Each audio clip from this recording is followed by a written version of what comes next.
Children often wear their shoes on the wrong feet because they are still developing their motor skills, spatial awareness, and understanding of left and right. Here are a few reasons why this happens. 1. Lack of coordination and spatial awareness. Young kids, especially toddlers, are still learning how their bodies work in relation to their environment. Identifying which shoe goes on which foot can be tricky because they are still developing their spatial awareness, meaning they don't yet fully understand the concept of directionality, left versus right. 2. Developing motor skills. Putting on shoes is a skill that requires fine motor coordination. Kids are still mastering their ability to perform tasks that involve manipulating objects like shoes. As they are still learning how to handle their feet and shoes, they may not always get it right. At a young age, children may not be bothered by the discomfort of wearing shoes on the wrong feet. As they grow older, they start to recognize that the shoes feel better when worn correctly.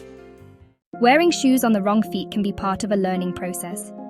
Through trial and error, children will eventually figure out which shoe goes on which foot as their cognitive skills and awareness improve. To help children with this, some parents use visual cues like stickers or markings inside the shoes to indicate which shoe belongs on which foot, making it easier for kids to match them correctly.